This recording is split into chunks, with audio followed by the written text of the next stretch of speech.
काश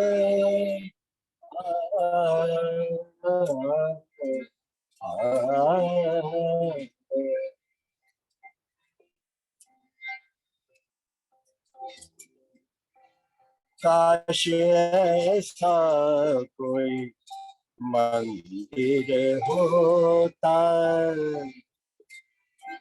काश ऐसा कोई मंदिर होता,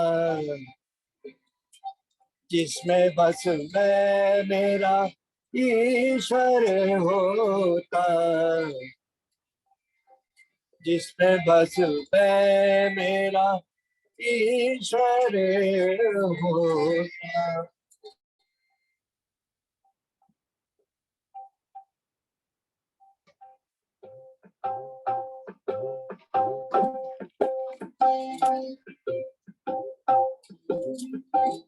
काश ऐसा कोई मंदिर होता,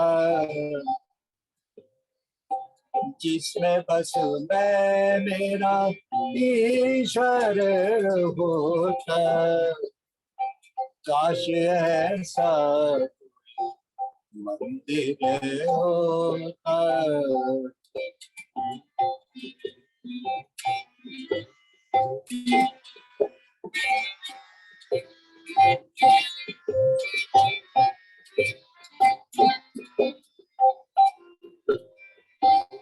संगी साथी है बहुत, फिर भी मैं तन्हा हूँ।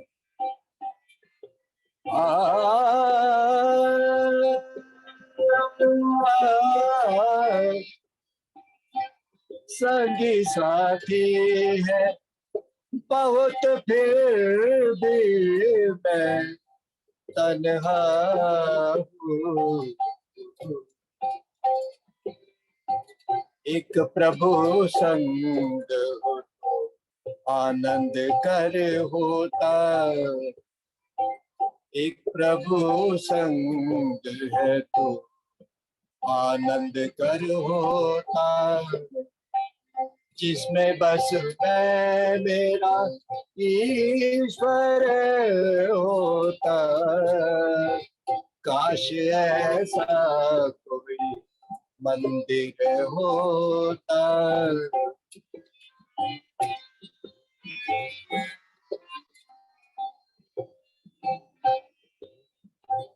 किसने उलझाए रखा, किसने डराया मुझको,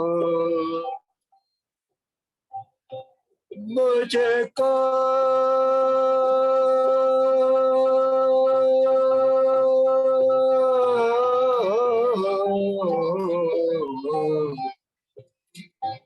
किसने उलझाए रखा, किसने डराया मुझको, जो ना प्रभु थामता मैं कायर होता, जो प्रभु थामता ना तो मैं कायर होता, जिसमें बस मैं मेरा ईश्वर होता, काश ऐसा कोई मंदिर होता।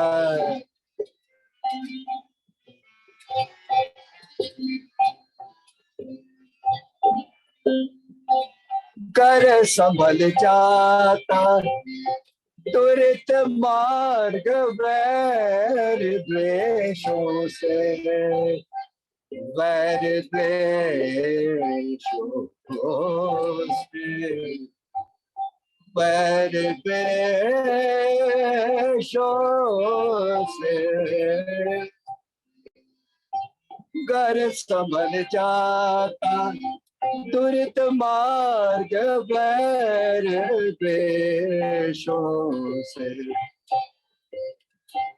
ना कभी दुख ना अनवसर होता,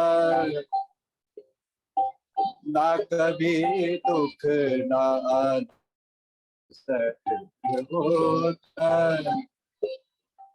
जिसमें बस मैं मेरा ईश्वर होता। काश ऐसा कोई मंदिर होता।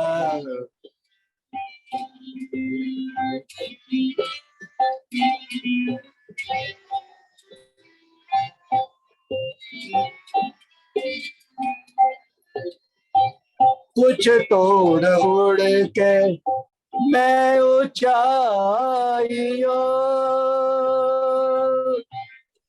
ऊंचाइयों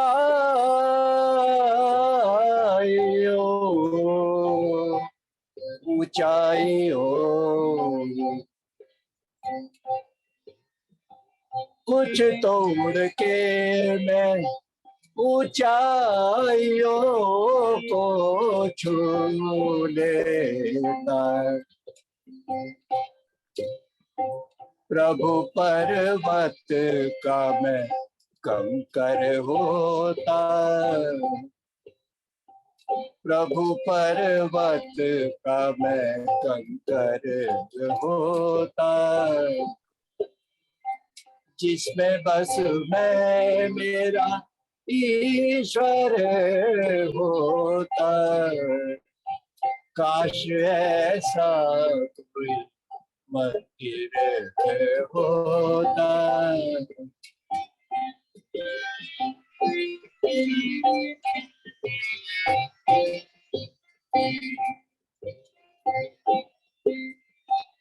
जो मृत सत्य के मार्ग पर निकल जाता,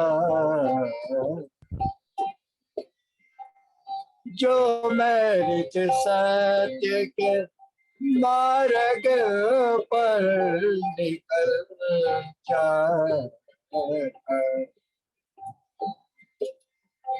ना अवर होता मैं अनवर होता। ना अवर होता मैं अनवर होता,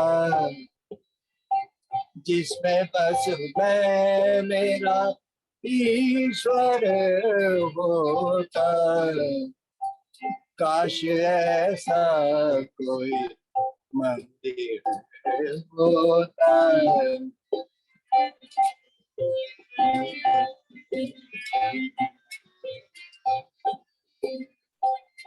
काश कोई, अब तो तुम्हें जान लिया, तरस रहा है मन, तरस रहा है,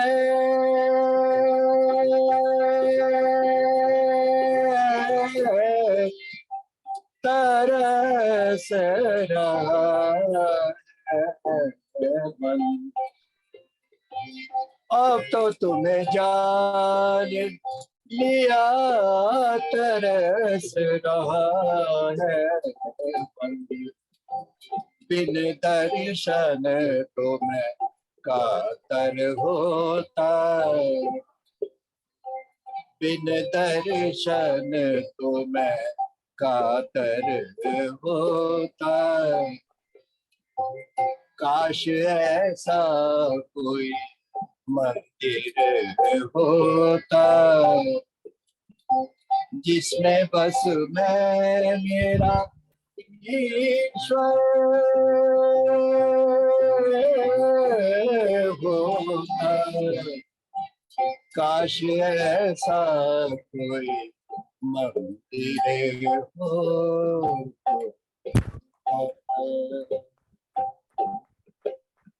बहुत बहुत आभार सम्मानी ललित मोहन साहनी जी। काश कोई ऐसा मंदिर होता जिसमें मैं और मेरा ईश्वर होता। वाह। और खुद लिखते हैं प्रतिदिन नए नए भजनों के हमारे बीच में आज सौभाग्य के प्राचार्य दयानंद ब्रह्म महाविद्यालय हिसार डॉक्टर प्रमोद युगार्थी जी आ चुके हैं। मैं निवेदन करूंगा अपने आर्य समाज के प्रधान से मुनि पुरुषोत्तम वानप्रस्थी जी सासम्मान आमंत्रित करें। डॉक्टर प्रमोद कुमार युवार्थी जी आ चुके हैं जी।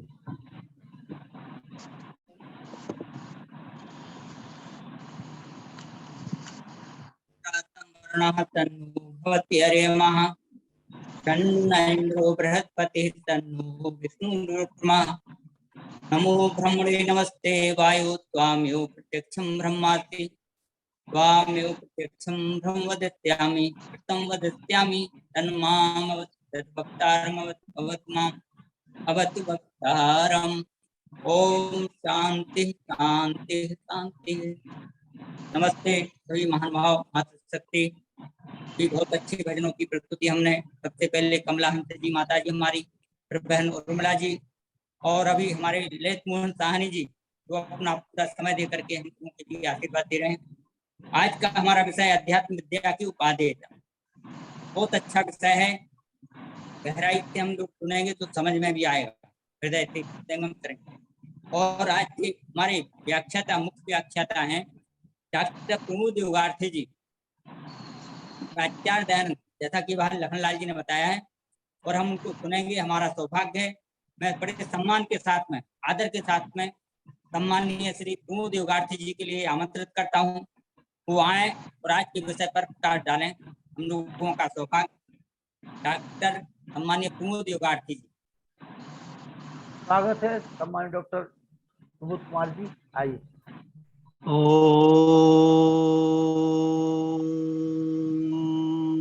भूर्भुवः स्वः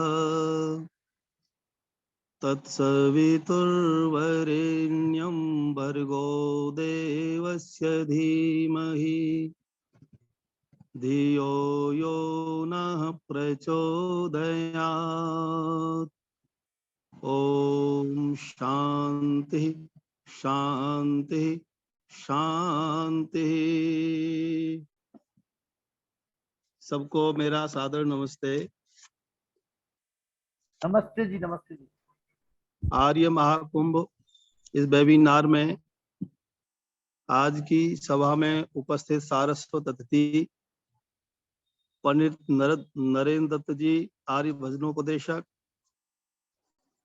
गीतकार और संगीतकार श्री ललित मोहन जी साहनी, जिनको सुन रहे थे हम, और जिनका सानिध्य है आज के इस वेबिनार में मुनि पुरुषोत्तम वानप्रस्थी जी, सहयोगी एवं सूत्रधार आचार्य श्री भवदेव जी शास्त्री, और इस पूरे वेबिनार के जो संयोजक हैं आर्य रतन श्री लखनलाल आर्य जी दिल्ली से, और जो भी हमारे साथी विद्वान सब जुड़ रहे हैं उन सबको मैं नमन करता हूं।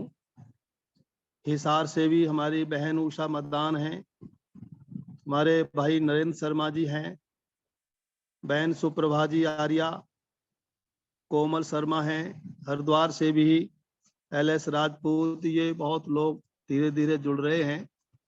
मैं सभी श्रोताओं का, सभी विद्वानों का अभिनंदन और उनको नमस्ते करता हुआ अपने विषय पर आता हूं। बहनों बंधुओं, विषय गंभीर है, लेकिन इसके बिना कोई चारा नहीं है। अध्यात्म विद्या की जो उपादेयता है, ये विषय गंभीर हो सकता है, लेकिन इसके बिना कोई उपाय, कोई साधन भी नहीं है जीवन को अच्छा बनाने के लिए। अध्यात्म विद्या से सीधा सीधा है आत्मा से संबंधित। जिस कर्म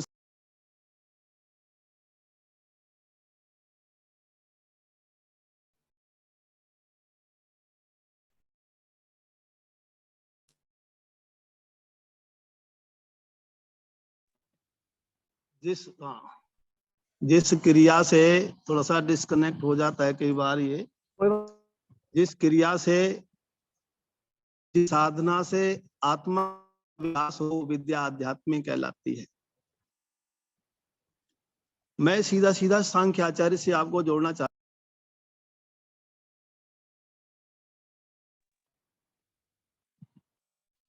कपिल मुनि अपने दूसरे अध्याय सांख्य दर्शन में लिखते हैं, और मन में प्रश्न है कि ये संसार बनाया किस लिए है। तो उसमें उत्तर देते हुए उन्होंने लिखा है, विमुक्त मोक्षार्थम स्वार्थम व प्रधानस्य। विमुक्त का अर्थ यहाँ आत्मा है। आत्मा दो काम करने के लिए उस परमात्मा ने इस जगत को बनाया,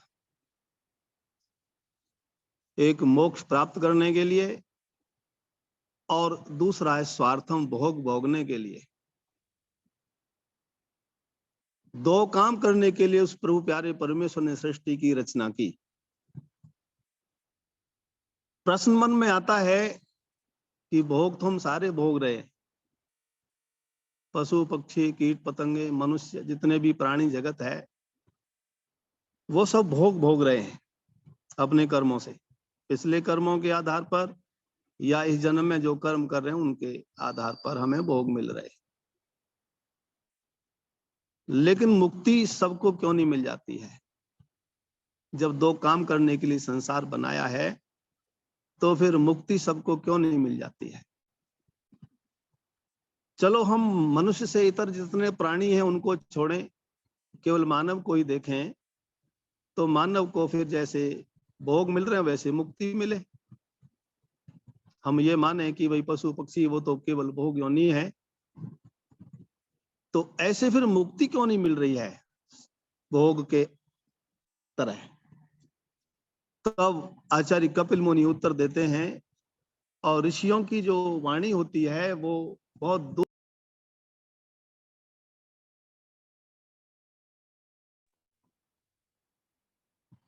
वो लिख रहे हैं कि विरक्तस्य तत्सिद्धे, एक सूत्र दे दिया, विरक्तस्य तत्सिद्धे। जो विरक्त होगा उसको सिद्धि मिलेगी, विरक्त के बिना सिद्धि नहीं मिल सकती है। विरक्तस्य तत्सिद्धे अर्थात मुक्ति की, मोक्ष की, दुखों से सदा सदा के लिए छुटकारा पाने की स्थिति यदि किसी को मिलेगी तो वो मिलेगी जो विरक्त है, जो वैराग्यवान है। अब हम इतिहास को उठा करके देखते हैं, बिना वैराग्य के कोई भी इस आध्यात्मिक मार्ग पर चल नहीं सका है, उसके पीछे वैराग्य काम करता है। मैं स्वामी दयानंद सरस्वती के जीवन को पढ़ता हूं, देखता हूं, आप भी देखते हैं।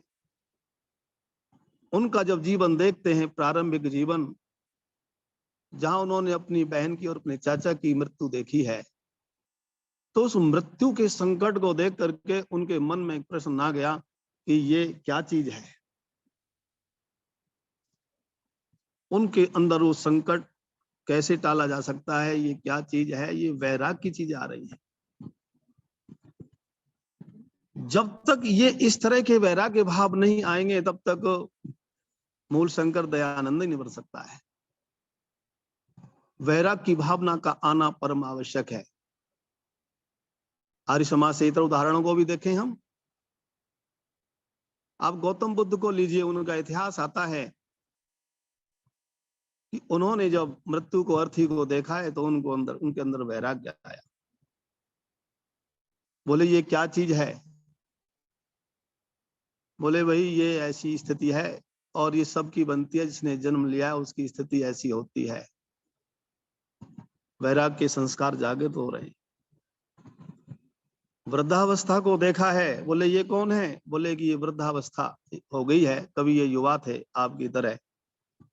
ओहो, यशोधरा नाम है उनकी धर्मपत्नी का, और वो लिखते हैं कि मैंने देखी आज जरा वृद्धावस्था, क्या ऐसी हो जाएगी मेरी यशोधरा?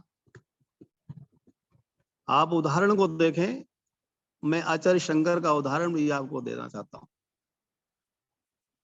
जिन्होंने मगरमच्छ रूपी मृत्यु को देखा है तो वो सन्यास बनने के लिए वैराग्य भाव आते हैं और मोह माता ममता सब दूर हट जाती है और वैराग्य के रास्ते पर चल पड़ते हैं, साधना के रास्ते पर।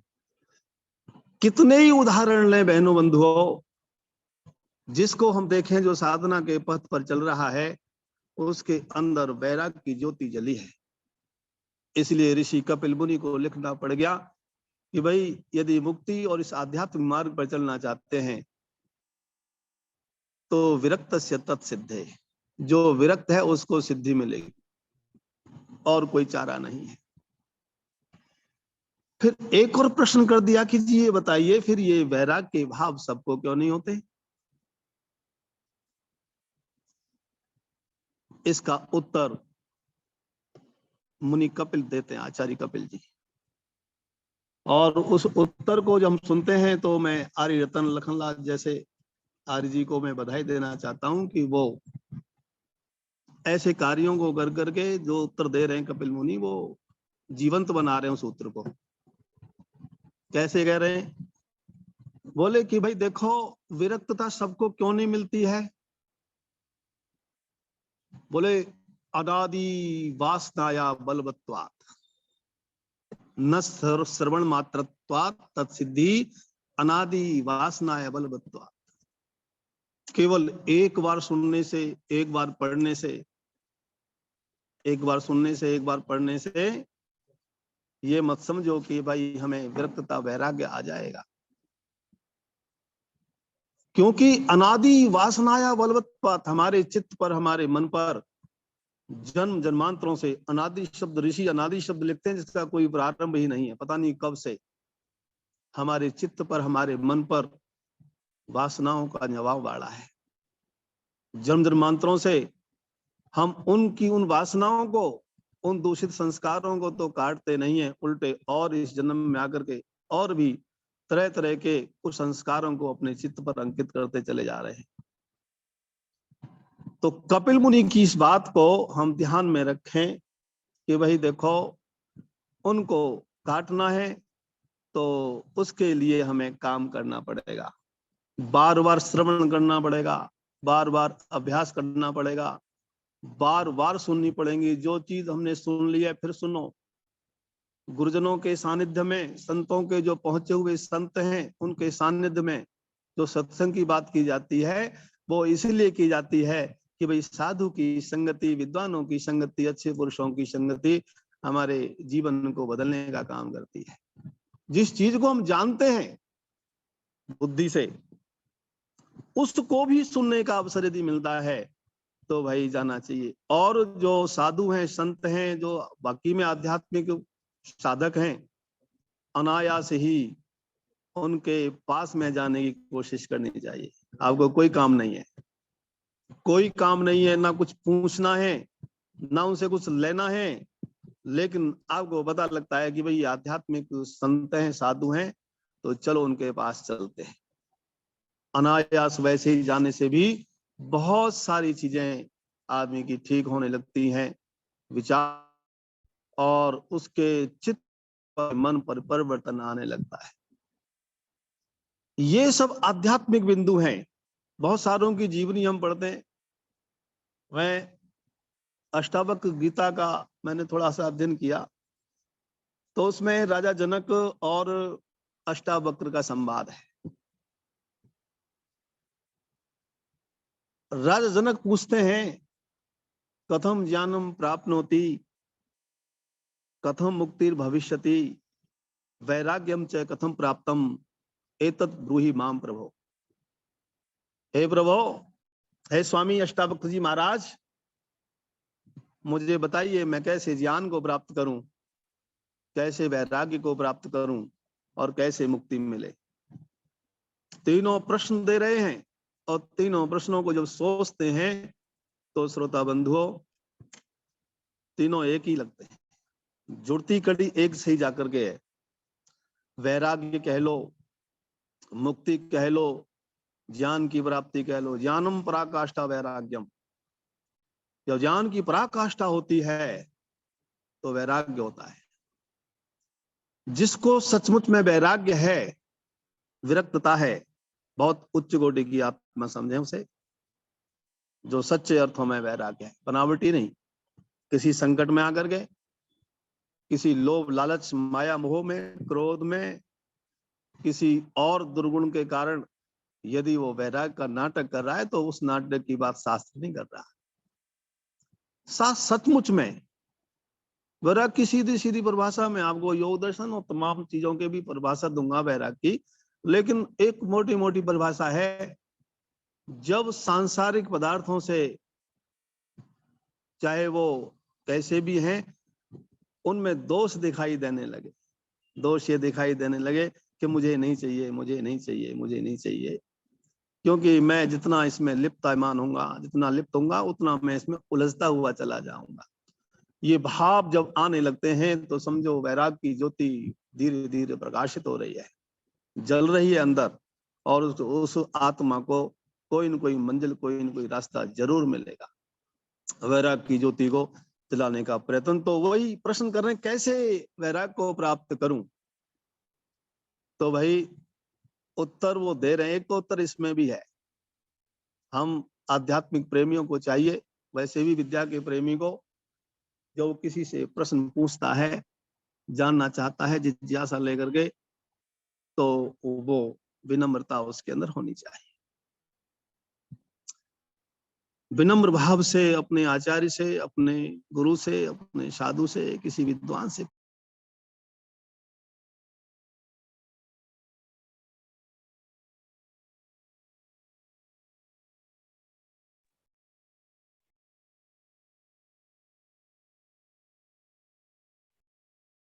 तो मैं ये कह रहा था कि वही अष्टावक्र महाराज से जब पूछा है तो कथम ज्ञानम प्राप्नोति, कथम मुक्तिर भविष्यति, वैराग्यम च कथम प्राप्तम एतद् ब्रूहि माम प्रभो, तो बड़ी विनम्रता उनके अंदर है, पूछने वाले राजा जनक के अंदर, और वो विनम्रता हमारे अंदर आनी चाहिए, पूछने वाले के, श्रद्धालु।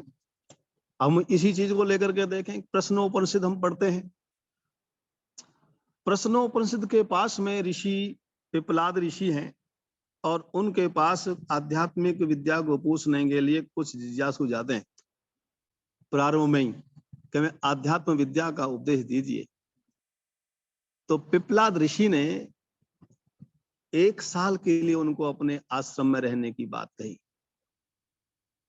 बोले कि तपसा ब्रह्मचर्य श्रद्धया संवत्सर संवत्स, तुम 1 वर्ष तक तपस्या करते हुए, ब्रह्मचर्य की साधना करते हुए और श्रद्धा पूर्वक, 3 शब्दों को उन्होंने दिया पिपलादी ऋषि ने, और तुम मेरे आश्रम में रहो। जब तुम मेरे आश्रम में रहोगे तपस्या और ब्रह्मचर्य और श्रद्धा पूर्वक, 1 वर्ष के बाद आना, और 1 वर्ष के बाद तुम प्रश्न करना, और भाई कोई जरूरी नहीं है कि मैं आपके प्रश्नों का समाधान कर सकूं, क्योंकि विद्यानंद है, आपकी विद्या कितनी है, मेरी कितनी है, मैं नहीं जान सकता, लेकिन फिर भी ऋषि पिपलादी अहंकार में नहीं है, वो किसी घमंड में नहीं, वो कह रहे हैं कि 1 वर्ष के बाद आना, पहले तप करो, श्रद्धा पूर्वक यहाँ रहो, ब्रह्मचर्य की साधना करो, संयमित जीवन व्यतीत कीजिए, इसके बाद मेरे पास आना, फिर मैं आप प्रश्न करेंगे, और फिर यदि मेरे पास उत्तर हो सका तो मैं दूंगा। हमारे ऋषियों की गहरी परंपरा को देखें आप, हर चीज को गहराई से सोचिए और विचारिए, और ऐसे ही वहां राजा जनक बड़ी विनम्रता से जा रहे हैं, और जब उत्तर उन्होंने दिया है, पहला ही उत्तर देखेंगे कि मुक्तिम इच्छसि चेतात, हेतात, हे राजन,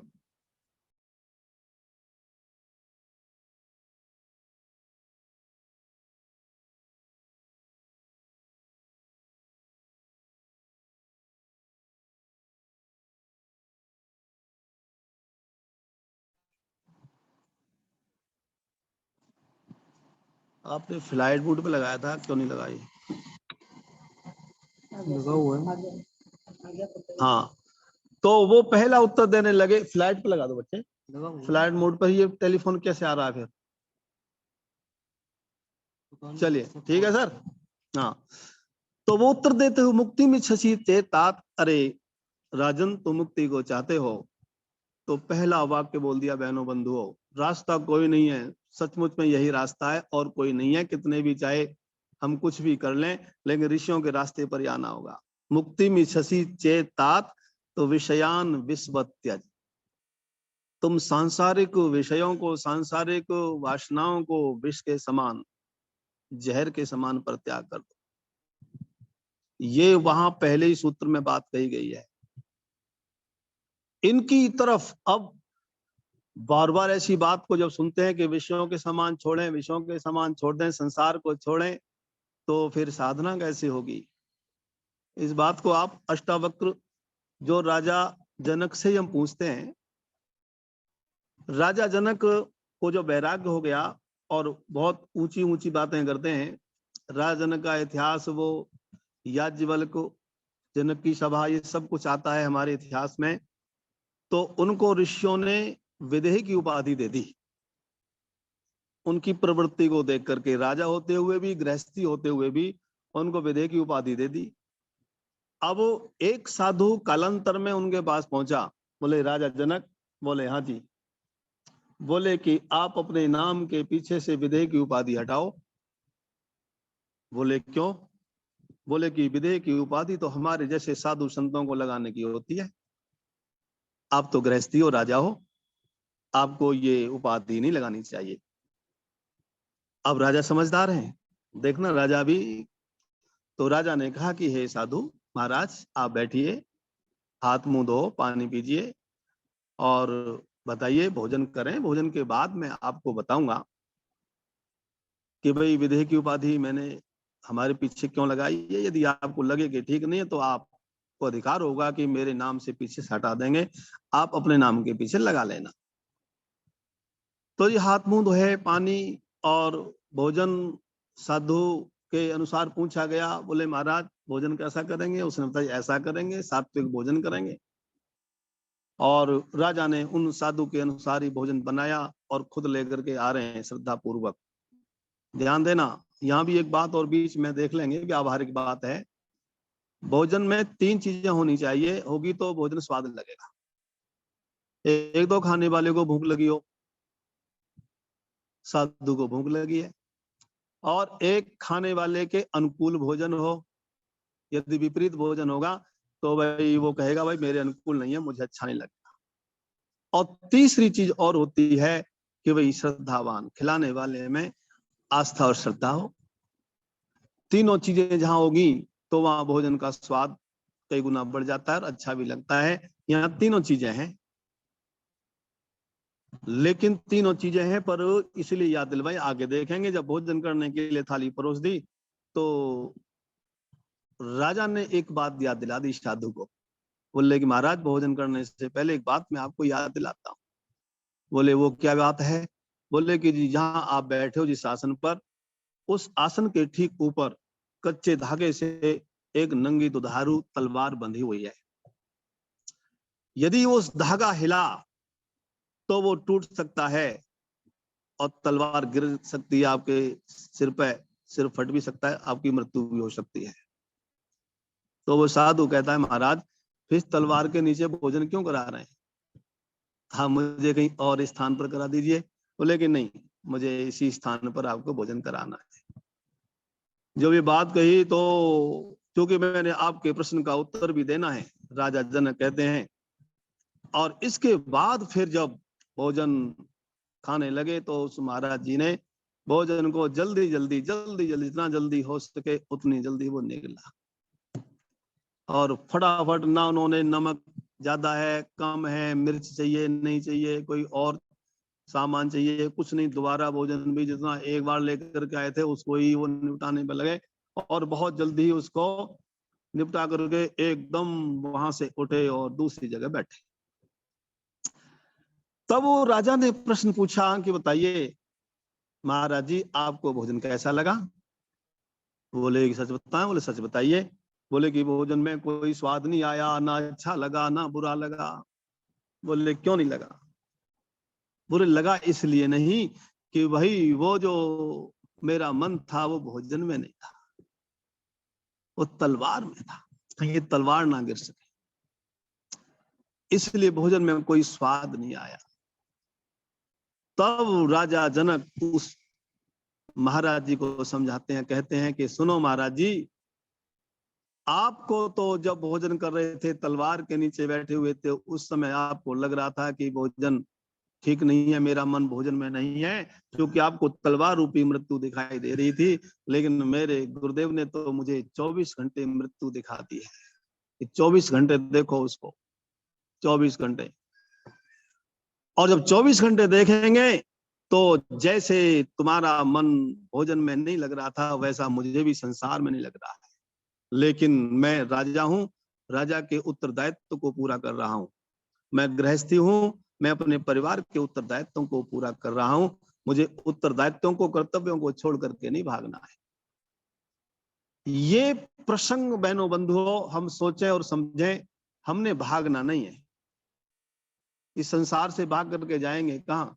क्योंकि कपिल मुनि ऋषि लिखते हैं कि शरीर और संसार हमें मुक्ति को दिलाएगा, इसको छोड़ करके जाना नहीं है, इसका सदुपयोग करना है, इसके उपयोग करना है। इसको बार बार हमें इन चीजों को सोचना और समझना पड़ेगा। मैं आपको एक प्रसंग और सुनाता हूं। प्रसंग सुनाने से पहले योग दर्शन, चूंकि योग दर्शन और सांख्य दर्शन मेरे प्रिय विषय हैं, मैं उनका विद्यार्थी हूँ, वो पढ़ाता हूँ। योग दर्शन पर भाष्य भी लिखा है। एक पुस्तक मैं आपको दिखाऊं, एक वैदिक अध्यात्म भी लिखी आर्यरतन जी। ये वैदिक अध्यात्म बड़ी प्रसिद्ध पुस्तक है मेरी, और लोग बड़े इसको पसंद करते हैं। एक पुस्तक और लिखी, तो इन पर चीजों पर बोलने का दिल से मन करता है। एक ईशोपनिषद पर, इस पर भी ये भाष्य लिखा है जो ईशोपनिषद है, और बड़ा आध्यात्मिक भाष्य लिखा है। इन चीजों पर काम करते रहते हैं ऋषियों की, हमारे गुरुजनों का, ये सब उनका प्रसाद है। और जहाँ कहीं भी अवसर मिलता है उस प्रसाद को हम बांटते रहते हैं। हमारे सुनीता बहल मैडम जो यहाँ की ARO हैं, प्रिंसिपल रिटायर्ड हैं और बड़ी अफसर हैं ISAR की, वो भी ISAR जी जो राज्य प्रभारी है, जिनके कारण, जी के कारण मैं आर्य से जुड़ा हूँ। उन्होंने इनका परिचय करवाया, और इसलिए भाई मैं ISAR जी का भी बहुत बहुत धन्यवाद देता हूँ कि आप उनसे मिलो, उनसे जुड़ो। लखनलाल जी हैं, बहुत बड़ा काम कर रहे हैं, मैंने कहा जुड़ाइए। तो वो ISAR जी का भी बहुत बहुत धन्यवाद है, वो भी जुड़ रहे हैं, और बहुत ही तो हमें इस बात की खुशी है कि आप जैसा योगार्थी हमें मिल गया जी। हाँ जी, हाँ जी, हाँ जी। तो वो मैं आपको बता रहा था कि, और फिर योग दर्शन में भी एक बात कही, जो कहते चित्त की वृत्तियों को, योग का मतलब था समाधि। देखो ये रास्ता ही है, तो 2 ही उपाय बता दिए उन्होंने, और उन 2 उपायों को लेकर के सारे योग दर्शन का काम हुआ है, और वह अभ्यास वैराग्याभ्याम तन्निरोध। अभ्यास और वैराग्य, अभ्यास और वैराग्य, इन दोनों को लेकर के काम करो। लोग कहते हैं कि मृत्यु पर विजय प्राप्त करना, मृत्यु पर विजय प्राप्त करना, लेकिन मेरी एक थ्योरी अलग है। जब शरीर को धारण करना है, किया है, तो भाई इसकी मृत्यु आनी ही है। इस पर विजय प्राप्त कैसे करेंगे? जिसने जन्म लिया है, मृत्यु आएगी। मैं तो कह रहा हूं, तो इसका मैं थोड़ा सा और अलग ढंग से सोचता हूं, लेकिन बात वही हो सकती है। मृत्यु पर विजय प्राप्त नहीं, अपितु दोबारा जन्म ना हो, इस पर काम करें। दोबारा जन्म पर आप दोबारा जन्म ही ना हो, क्योंकि एक बार जन्म हो गया है तो उस शरीर की मृत्यु तो आनी ही है। लेकिन दोबारा जन्म ना हो, दोबारा जन्म ना हो, ऐसा प्रयत्न यदि हम करें, तो भाई वो दिन हम अपने आत्मा के उत्थान, आध्यात्मिक मार्ग पर हम पाएंगे अपने आप को, यदि हमने उस चीज को समझा। महात्मा आनंद स्वामी जी को भी खूब पढ़ता हूं मैं, और उन पर लिखता भी हूँ, लिख भी रहा हूँ। किताब अभी प्रकाशित होने जा रही है, लिख रहा हूं। महात्मा आनंद स्वामी जी की आध्यात्मिक उड़ान, ये ग्रंथ का शीर्षक लिखा है, और कुछ लिखी है, कुछ लिखी जा रही है। तो उनके सारे ग्रंथों का विलोकन करने का अवसर मिला। वो ऐसी महान विभूति, मैं उनको देखता हूं, उनके ग्रंथों को दर्शन करने का तो अवसर नहीं मिला। ब्रह्मा विद्यालय में भी उनके नाम के पत्थर यहाँ लगे हुए हैं, कई बिल्डिंगों का उन्होंने उद्घाटन शिलान्यास किया है। उनके पत्थरों को देख करके हमें उनकी स्मृति आती है। उनके ग्रंथों को हम बचपन में पढ़ते थे अपने गाँव में। एक ये धन किसका है, एक ही रास्ता, दो रास्ते, घोर घने जंगल में। तो ऐसे शीर्षकों को पढ़ करके, सुन करके लगता था भाई ये घोर घने जंगल में एक रास्ता, 2 रास्ते, ये धन किसका, इस तरह की चीजें, और बड़ी सरल भाषा में उन्होंने लिखी है। उनको भी बहुत पढ़ा। तो वो इस आध्यात्मिक विद्या के, मैं उनके जीवन को आपको सुनाना चाहता हूँ। मतलब कैसे आध्यात्मिक विद्या आती है। और स्वामी दयानंद सरस्वती की बात भी रखूंगा समय के अंतराल में ही, क्योंकि विषय लंबा ना हो जाए, इसलिए समय को भी देखना है। तो वो सुनाते हैं अपने जीवन की, मतलब 9-10 साल का जब मैं था तो मेरे साथ में ऐसी स्थिति थी कि मैं स्कूल में जाया करता था। महात्मा आनंद स्वामी लिख रहे हैं, मैं स्कूल में जाता था, पढ़ाई होती नहीं थी, मैं पढ़ता था, याद होता नहीं था, याद भी कर लूं मुश्किल से थोड़ा बहुत, तो वो फिर ज्यादा देर तक स्मृति में रहता नहीं था।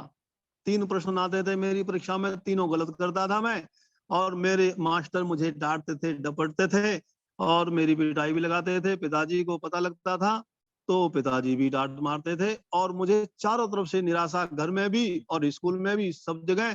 तो मैं इतना निराश, इतना निराश, इतना निराश कि मैंने सोचा कि जीवन ठीक नहीं है और दोबारा जन्म लेंगे, अब मरना ही ठीक है।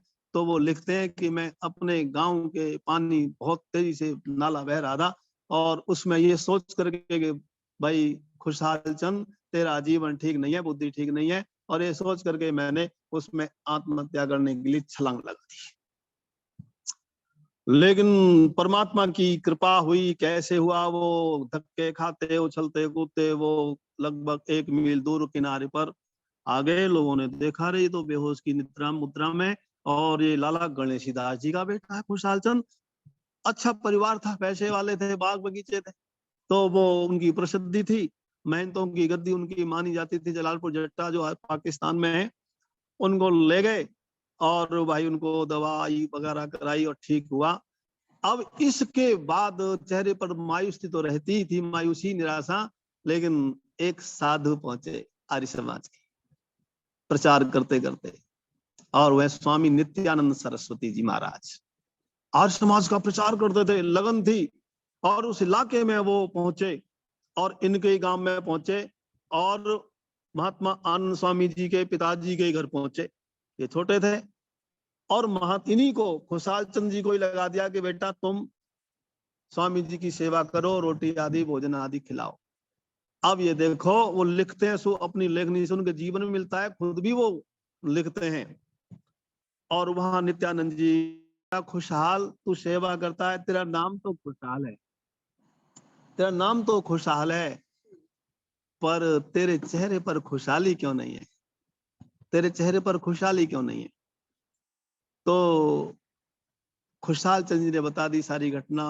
महाराज जी, स्वामी जी महाराज, मेरा पढ़ने में दिल नहीं लगता, मुझे याद नहीं होता, मेरी मेमोरी, मेरी स्मृति कम है, मुझे डांट लगती है, इसलिए चेहरे पर उदासी रहती है, सारी घटना बता दी।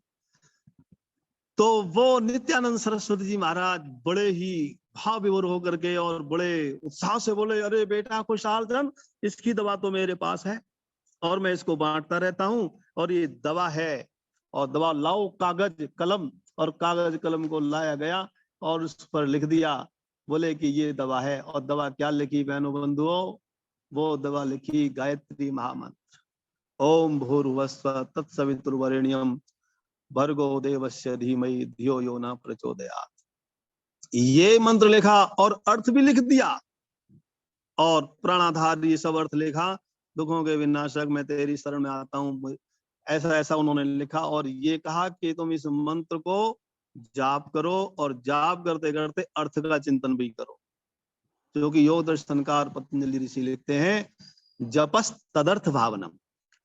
हम मंत्र का, वहां तो प्रणव की, ओंकार की जब की बात आती है पीछे से, लेकिन हम और मंत्रों पर भी लगा दें कि जपस तदर्थ भावनम, कि भाई अर्थ की भावना को लेकर के जिस शब्द को, जिस मंत्र का हम जाप करें, उच्चारण करें, यदि अर्थ हमारे सम्मुख है और अर्थ का चिंतन भी कर रहे हैं, तो कई गुना उस मंत्र के जाप करने का फल उस जापक को मिलता है, जाप करने वाले को मिलता है। संध्योपासना करने वाले, एक संध्योपासना भी इसी दृष्टि से जब ये पढ़ी, तो ये संध्योपासना विधि, इसके हर मंत्र की एक एक शब्द का अर्थ और भावार्थ भी लिखा और लोगों में बांटा। पुस्तकें लिखते हैं, लोगों से दान करके छाप देते हैं, कभी पैसा कमाने की बात नहीं, बांटते हैं। तो मंत्र का अर्थ करते हुए जब व्यक्ति मंत्र के चिंतन को सोचता हुआ, चाहे वो किसी, वैसे तो योग दर्शनकार ओंकार शब्द की, प्रणव की, ओम शब्द के जाप की बात करते हैं, और वेद आदि शास्त्रों में भी कहा है। और इसके साथ में यदि किसी और मंत्र का भी जाप करते हैं तो अर्थ चिंतन। और भाई खुशहाल चंद, उस नौजवान बालक ने इस मंत्र का उच्चारण किया और वो लिखते हैं 6 महीने के बाद, 5-6 महीने के बाद परिवर्तन ऐसा आया कि मैं अपने स्कूल में जाया करूं, विद्यालय में 3 प्रश्न मास्टर जी दिया करें और तीनों का उत्तर लेकर के आया करूं, तो मास्टर जी गुरुजन मेरे कहा करें, अरे खुशहाल तुमने किसी की नकल की है क्या? कैसे परीक्षा में ऐसे नंबर लेकर के आ रहे हैं? कौन सी औषधि खाते हो? अब वो कहते हैं कि मैं मास्टर जी को क्या बताऊं कि मैं कौन सी औषधि खाता हूँ। ये घटना लिखी गायत्री मंत्र के जाप की, आध्यात्मिक विद्या पर चलने की बहनों बंधुओं। तो ये ऐसे कार्यों के करने से जीवन भौतिकवाद में रहो। मैं ये नहीं कह रहा हूं कि धन और संपत्ति और अच्छे मकान, अच्छे वस्त्र ना हो, आने जाने के संसाधन ना हो, खूब हो, इसमें कोई कमी नहीं। वेद आदि शास्त्रों में भी जगह जगह धन दौलत की कामना की भावना की गई है, प्रार्थना की गई है, लेकिन इसके साथ साथ में आध्यात्मिक आत्मा के लिए यदि हमारा धन कमाने का भी काम आध्यात्मिकता की ओर ले जाने वाला बने, तो वो हमारा धन भी हमारे लिए हमारी आत्मा के उत्थान का कारण बन जाता है। सर्वेषां वेदानां तात्पर्यम ईश्वरमस्ति, ये वाक्य स्वामी जी ने वेदादि भाष्य भूमिका में लिखा है कि सारे के सारे वेदों का तात्पर्य ईश्वर के प्रति, आत्मा के प्रति, आध्यात्मिकता के प्रति जाना है। उपादेयता की बात सुनो, मैं अभी और एक उदाहरण आपको देना चाहता हूं। याज्ञवल्क्य ऋषि से माता गार्गी पूछती हैं उपनिषदों में। माता गार्गी बड़ी विदुषी नारी है और वो भी आध्यात्मिक मार्ग पर चल रही हैं। तो वो याज्ञवल्क्य ऋषि से पूछ रही हैं कि ऋषि बताओ, इस दुनिया में सबसे दुर्भाग्यशाली व्यक्ति कौन है और सबसे बड़ा सौभाग्यशाली व्यक्ति कौन है? क्या जिसके पास धन नहीं वो दुर्भाग्यशाली है, या जिसके घर में उत्तम संतान नहीं वो दुर्भाग्यशाली है, या जिसका स्वास्थ्य ठीक नहीं वो दुर्भाग्यशाली है, या जिसकी सामाजिक प्रतिष्ठा नहीं वो दुर्भाग्यशाली है? हम किसको दुर्भाग्यशाली माने?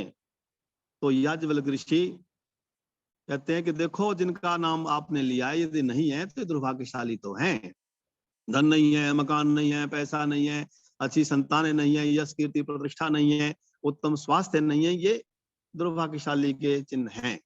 लेकिन सबसे बड़ा दुर्भाग्यशाली इनमें कोई नहीं है। गार्गी एतत् आत्मानम अविदित्वा अस्मात् लोकात् प्रेति स कृपणः, और एतद् आत्मानम विदित्वा अस्मात् लोकात् प्रेति स ब्रह्मणः। ये वाक्य बोला याज्ञवल्क्य ऋषि ने उपनिषद में कि गार्गी जो मानव शरीर को धारण करके और आत्म तत्व को जानने के लिए यत्न नहीं करता है, उस प्रभु प्यारे परमेश्वर को जानने के लिए यत्न नहीं करता, प्रयत्न प्रयास नहीं करता, ऐसा व्यक्ति जब जाता है इस धरती को छोड़ करके तो कृपण है, बेचारा है। कृपण शब्द का वो बेचारा, वो बहुत ही दुर्भाग्यशाली है। लेकिन जो व्यक्ति मानव शरीर को धारण करके, चाहे वो स्त्री का है चाहे पुरुष का है, और ऐसा आत्मा इस धरती पर आकर के वो आध्यात्मिकता की ओर, आत्मा के उत्थान की ओर प्रयत्न करता है, वो चलता है, तो जब वो ऐसा व्यक्ति संसार को छोड़ करके जाता है तो वो बहुत ही सौभाग्यशाली व्यक्ति माना जाता है। कथम तरेयम भव सिंधु में तत् का वा गतिर्मे कतमोस्त्युपाय, जाने न किंचिद कृपया मां भो, संसार दुख क्षतिमातिनुष्ठ। अरे भाई, मैं संसार भवसागर को कैसे तरूं, कैसे दुखों को पार पाऊं, मुझे बताओ। इस संसार में हर व्यक्ति सामने, संसार के जब थपेड़े लगते हैं तो दुख और पीड़ाएं, वेदनाएं उस व्यक्ति के सामने आती हैं और घबरा उठता है संसार से। और एक दिन, चलो पूरी जिंदगी नहीं घबराया, लेकिन मृत्यु काल में तो वो घबराता है। और ऐसा व्यक्ति प्रश्न कर रहा है कि मुझे कैसे पार लगाएंगे, तो उत्तर भी इसी श्लोक में ऐसे ही छंद में दिया। मां भेष्ट विद्वस्तव नास्ति नाशः, संसार सिंधो तरणो तरणे स्तुपायः, ये नैव यातायतयोऽस्य पारं तमेव मार्गं तव निर्दिशामि, तमेव मार्गं तव निर्दिशामि। चिंता मत करो अरे विद्वानों, अरे मनुष्य शरीर को धारण करने वाले आत्माओं, मां भेष्ट तुम डरो मत। आत्मा अजर अमर अविनाशी है, कभी इसका विनाश नहीं होता। जन्म मिला है, यदि मृत्यु भी आएगी तो अगला जन्म मिलेगा, लेकिन अभी से तैयारी करो। ये नहीं बयाता यतया, जो यति लोग साधु और योगी संत जिस रास्ते पर चलते हैं, उस रास्ते को लेकर के, उस रास्ते पर मैं तुम्हें बताता हूं, उसी रास्ते को अपनाना और इसी से आत्मा का कल्याण होगा। और यतियों का, साधु संतों का रास्ता कौन सा होता है? ये आध्यात्मिक है, योग साधनाएं। आप देखो ना, वेदों के भाष्य करने के लिए माना जाता है कि आरण्यक लिखे गए, ब्राह्मण ग्रंथ लिखे गए, उपनिषदें लिखी गई, दर्शनों का निर्माण हुआ। इन सब ग्रंथों को ये माना जाता है कि वेद की ही व्याख्याएं हैं, वेद के एक एक विषय को लेकर के इनमें व्याख्याएं दी गई हैं। अब इन ग्रंथों का हम विलोडन करें, चाहे वो दर्शन पढ़ लें, हम उपनिषदों को पढ़ लें, आरण्यकों को पढ़ें, ब्राह्मण ग्रंथों को पढ़ें, इनमें आध्यात्मिक यदि कर्मकांड की बात कही जा रही है तो उसको भी, कर्मकांड को भी आध्यात्मिकता से जोड़ करके देखा जाता है हमारे शास्त्रों में। संस्कार विधि को स्वामी दयानंद की हम पढ़ते हैं। स्वामी दयानंद की संस्कार विधि किसी भी तरह की, किसी कर्तव्य कर्म की बात स्वामी जी कर रहे हैं गृहस्थ के लिए या अन्य किसी के लिए, तो उसका जुड़ाव, उसका झुकाव केवल और केवल आध्यात्मिकता की ओर है। आप देखेंगे जब बच्चा पैदा हो रहा है तब भी उसकी जिह्वा पर ओम लिखा जा रहा है, और जब वो मृत्यु को जाता है तब भी यही अपेक्षा की जाती है कि जब मृत्यु काल आए तो ओम का उच्चारण करो। प्रारंभ से लेकर अंत में दोनों, जब जन्म हुआ तब भी जिह्वा पर ओम, और जब उस शरीर को छोड़ रहा है तो भाई गीता जैसी ग्रंथों में, अन्य ग्रंथों में भी बोले कि ओम का उच्चारण, ओम इत्येकाक्षरम, ओम शब्द का उच्चारण करता हुआ जो शरीर का परित्याग करता है वो परमाम गतिम प्राप्नोति, परम गति को प्राप्त होता है। लेकिन बहनों बंधुओं, ये ओम का उच्चारण एक दिन में नहीं होगा, अंतिम समय पर ये पूरे जीवन। और मैं तो इस बात को मानता हूं कि संध्या केवल सुबह शाम ही नहीं होती है उपासना। व्यक्ति को शाम की संध्या करनी है तो पूरे दिन तैयारी करनी होती है, कहीं मेरे जीवन से कोई स्खलन ना हो जाए, कोई ऐसा कर्म ना हो जाए मन से, वाणी से, मेरे किसी शरीर से, कि शाम को मैं जब संध्या उपासना करने लगूं तो मेरा मन ही ना लगे। ऐसे ही कोई रात्रि काल में भी कोई ऐसा ना हो जाए कि मैं सुबह प्रातः काल ब्रह्म मुहूर्त में उठूं और मैं संध्या उपासना परमात्मा का ध्यान करने लगूं तो वो मेरा कर्म मेरे को अलग खींचे, मन ही ना लगने दे। तो पूरे दिन तैयारी, पूरी रात्रि, 24 घंटे, पूरे महीने, पूरे जीवन पर्यंत तैयारी करने वाला व्यक्ति आगे निकलता है और वो आध्यात्मिक बिंदुओं को प्राप्त करता है।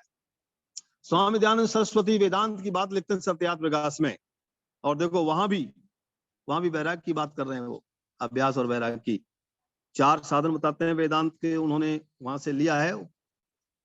तो वो कहते हैं सबसे पहले तो नित्यानित्य वस्तु विवेक, नित्य क्या है अनित्य क्या है इसको ध्यान रखो। और दूसरा कहते हैं जो इस लोक और परलोक दोनों लोकों पर आपका वैराग्य होना चाहिए, विरक्त वैराग्य। और तीसरा उपाय बताते हैं सत्यार्थ प्रकाश में स्वामी दयानंद सरस्वती, षटक संपत्ति, सम दम तितिक्षा उपरति समाधान श्रद्धा। और भाई चौथा उपाय ये बताते हैं, वही सब वही है, एक ही जगह जा रहे हैं। और चौथा उपाय बताते हैं मुमुक्षुत्व, मोक्ष की तीव्रतम इच्छा, मोक्ष की तीव्रतम इच्छा हो। और ये सब घटित होंगे जब हम अपने जीवन को वैराग्य के पथ पर लेकर के चलेंगे। और वैराग्य, मैं कहता हूं अभ्यास और वैराग्य दोनों पूरक हैं। यदि कोई वैराग्यवान पैदा हुआ है और अभ्यास करने का अवसर नहीं मिल रहा है तो वैराग्य धीरे धीरे संसार के इन वासनाओं के चक्कर में पड़ करके धीरे धीरे वो लुप्त हो जाएगा, दब जाएगा। और किसी को अभ्यास है और वैराग्य नहीं, अभ्यास बहुत जोर शोर से करना चाह रहा है, कर रहा है, लेकिन वैराग्य की ज्योति नहीं है अंदर, तो वो अभ्यास भी बहुत बढ़िया नहीं हो सकेगा। दोनों का संयोजन, दोनों का संयोग करके अभ्यास भी और वैराग्य भी, अभ्यास करें और अलग समय में वैराग्य की, जैसे हम सुन रहे हैं, अच्छी बातों को सुन रहे हैं, अच्छे ग्रंथों को सुने, अच्छे ग्रंथों को पढ़ें, सत्संग करें, ये वैराग्य को जागृत करने की चीजें होती हैं। और बार बार देखें, जो इन चीजों को पढ़ें और अभ्यास करें। समय की गति द्रुत गति से चलती चली जा रही है, मुझे समय का अंतराल नहीं पता लग रहा है, कितना हो गया। हाँ, तो भाई ये स्वामी दयानंद सरस्वती ने साधन बताए हैं सत्यार्थ प्रकाश में, इन साधनों का उपयोग हम करें और योग दर्शन का अभ्यास और वैराग्य की बात करते हैं। इनसे हमारे जीवन में आध्यात्मिकता ओतप्रोत होगी। एक बहुत बड़े दार्शनिक हुए सापनेहार, और उनकी रात को नींद खुल जाती है और वो टहल रहे हैं रात को अपनी बगीची में, वेस्टर्न फिलोसफर हैं। तो उनकी खटपट की आवाज को सुन करके उनका जो माली था वो आया। माली ने कहा, और अंधेरा है, तो जमीन पर लाठी मारते हुए कहा, कौन हो, क्या कर रहे हो, कहां से आए हो। 3 प्रश्न किए हैं उनके जीवन में, मैंने पढ़ा है। तो वो लिखते हैं, वो सापनेहार को हंसी आ गई और बोला, अरे माली, इन 3 प्रश्नों ने मेरी नींद खो दी। मैं यही जानना चाहता हूं, मैं कौन हूं, कहां से आया हूं, क्या कर रहा हूं। इन प्रश्नों का उत्तर मुझे नहीं मिल रहा है और इन्हीं प्रश्नों ने मुझे नींद से उठा दिया है। ऐसे प्रश्न बहनों बंधुओं जब निकलते हैं जीवन के अंदर से तो अपने आप को आध्यात्मिक मार्ग पर पाता है। कस्त्वम को त्वम कुत आयातः कोते जन्नी काते ताता।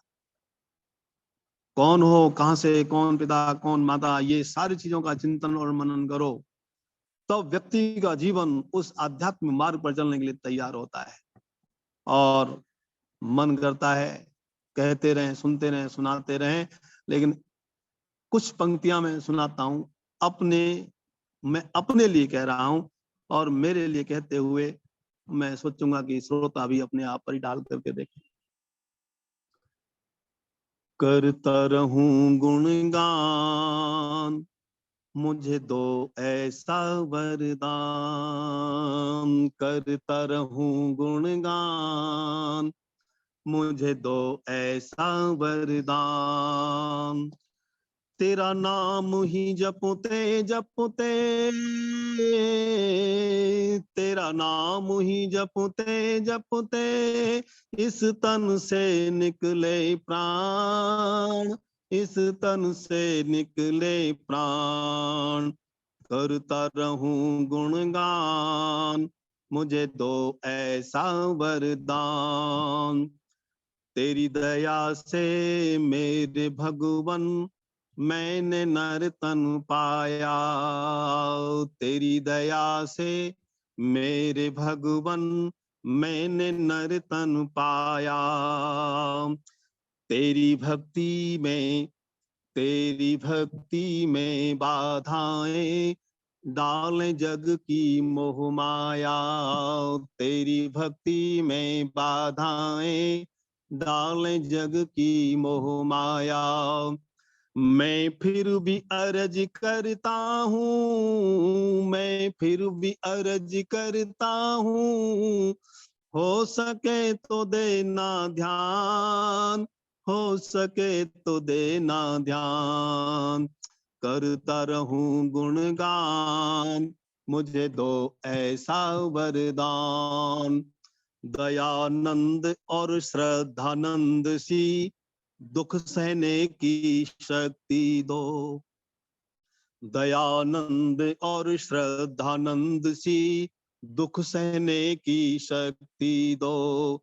विचलित ना हो पथ से कभी भी, ऐसी हमको भक्ति दो।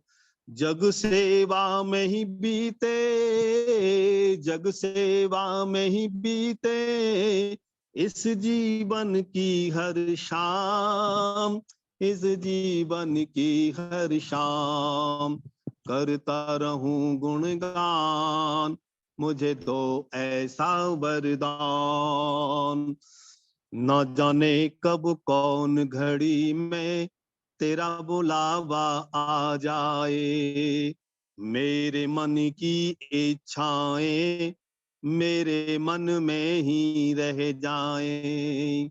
न जाने कब कौन घड़ी में तेरा बुलावा आ जाए, मेरी इच्छा पूर्ण करना ओ ज्योतिर्मय भगवान, ओ ज्योतिर्मय भगवान।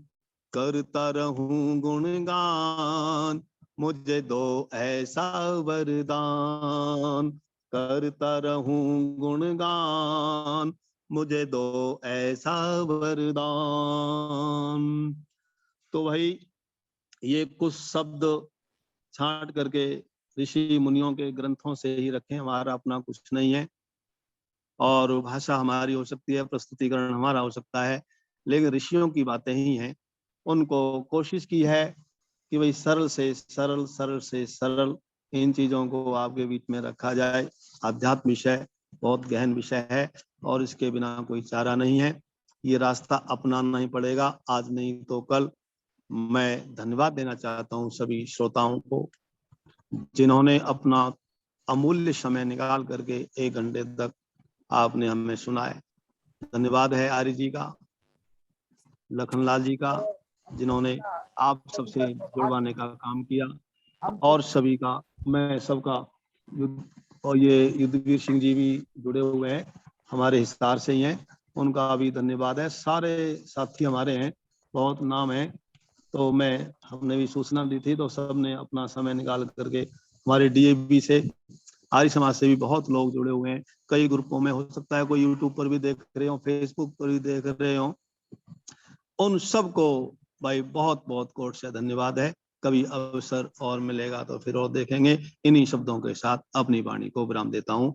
ओम शम। धन्यवाद। है सागर में सागर करना, और किसी से आप जैसे युवार्थियों ने ही मुहावरे की सार्थकता को सफल किया कि आपने 45-50 मिनट में इतने उदाहरण शास्त्रों के, इतने प्रमाण सहित हम लोगों को इतनी सरल भाषा में दिए हैं, तो सभी हमारी श्रोता श्रोतृवृंद के निश्चित रूप से बहुत आत्मिक रूप से बड़े प्रसन्न हो रहे हैं कि ऐसे विद्वान अभी तक तो हमसे छूटे रहे।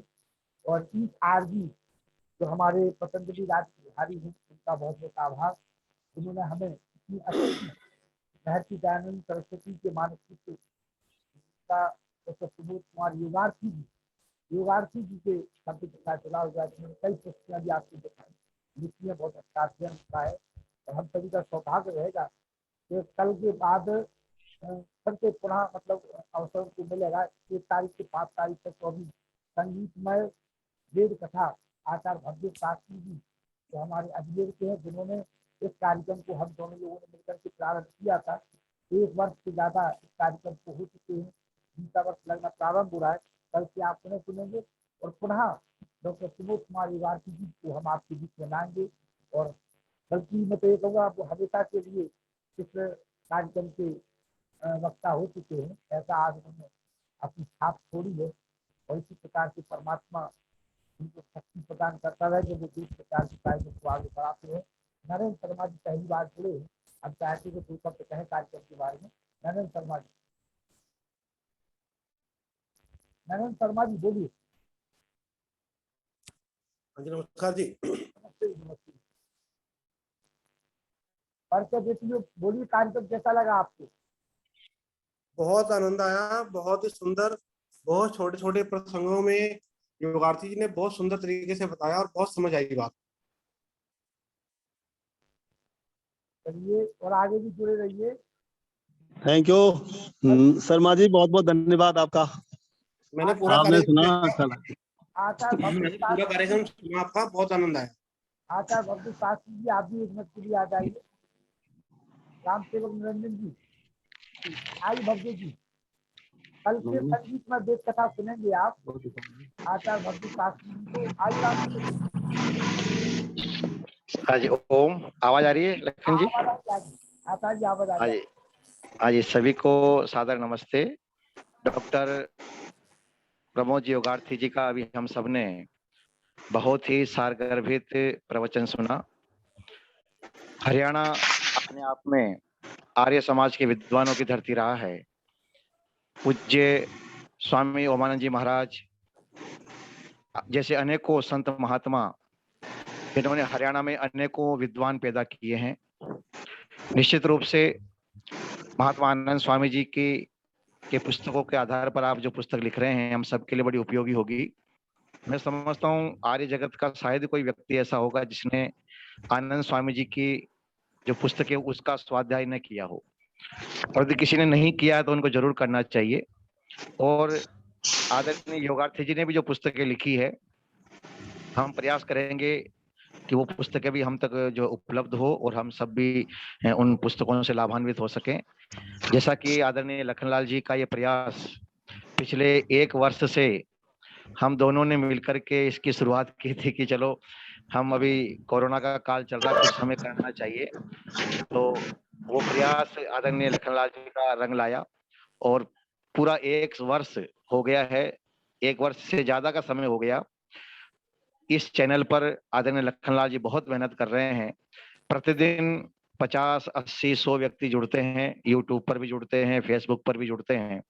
और आप देखिए कि एक प्रतिदिन आर्य समाज का एक वार्षिक उत्सव जैसा कार्यक्रम हो रहा है, 1-1.5 घंटे का कार्यक्रम जिसमें भजन भी होते हैं, प्रवचन भी होते हैं। तो इतना सुंदर, और इसमें 1 रुपए का खर्चा नहीं, आप आराम से अपने बिस्तर पर लेटे हुए हैं, अपने घर पर हैं, परिवार के लोगों के साथ हैं, गाड़ी में हैं, जहां भी आप चाहें वहां आप कार्यक्रम को सुन सकते हैं। तो ये सुविधा है इस आधुनिक समय की, तो इसका हम लाभ ले रहे हैं। और इसमें आदरणीय लखनलाल जी, मुनि पुरुषोत्तम जी जैसे सभी कार्यकर्ता बहुत अच्छी भूमिका निभा रहे हैं। और मैं समझता हूँ आर्य समाज के लगभग सभी विद्वान इस प्लेटफॉर्म पर आ चुके हैं। शायद कोई विद्वान ऐसा होगा जो प्लेटफॉर्म पर नहीं आया है। आदरणीय लखनलाल जी ने पूरे भारतवर्ष के आर्य जगत के सभी साधुओं को, संतों को, सन्यासियों को, विद्वानों को आमंत्रित किया और सबने सहर्ष स्वीकार किया। ये बड़ी खुशी की बात है। नहीं तो विद्वानों के पास बड़ा व्यस्त समय होता है और वो मना भी कर सकते थे, लेकिन लखनलाल जी का इतना प्रेम उनके प्रति होता है और वो इनकी मेहनत को देखते हैं तो कहते हैं साहब हम जरूर आएंगे। तो आर्य जगत के सभी विद्वान इस प्लेटफॉर्म पर आ चुके हैं। मैं आप सभी श्रोताओं का, सुधी श्रोताओं का जो इस चैनल से पर जुड़ते हैं, बहुत बहुत आभार व्यक्त करता हूँ। और जैसा कि अभी लखनलाल जी ने आपको सूचना दी है कि कल से 1 तारीख से 5 अगस्त तक हम संगीतमय वेद कथा का कार्यक्रम, जो कि हमने पहले भी किया था, राम कथा भी हमने की है, गीता प्रवचन भी किया, वेद कथा भी की है, लेकिन कल से वापस 5 दिन के लिए संगीतमय वेद कथा, भजन और साथ में प्रवचन का कार्यक्रम इसी चैनल पर इसी समय होगा। तो आप सब जुड़ें और भी अधिक से अधिक लोगों को इस चैनल पर जुड़ने के लिए आप प्रेरित करें। आप सभी का आभार, धन्यवाद। हमारे यहाँ तक हिसाब से अमूल सहयोग से आज हम इस कार्यक्रम को भारत का नंबर 1 कार्यक्रम बन गया है आपके आशीर्वाद से। और रामसेवक रंजन जी, आइए 2 शब्द बोलिए। रामसेवक जी, रामसेवक जी,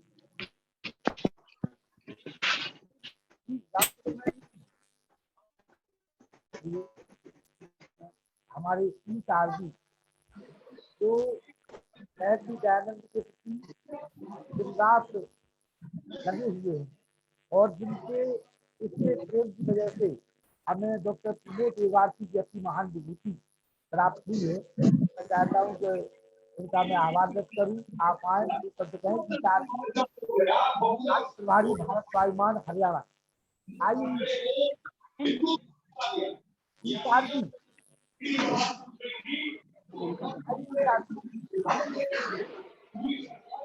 जी बोलिए। आचार्य किसको कह रहे हो?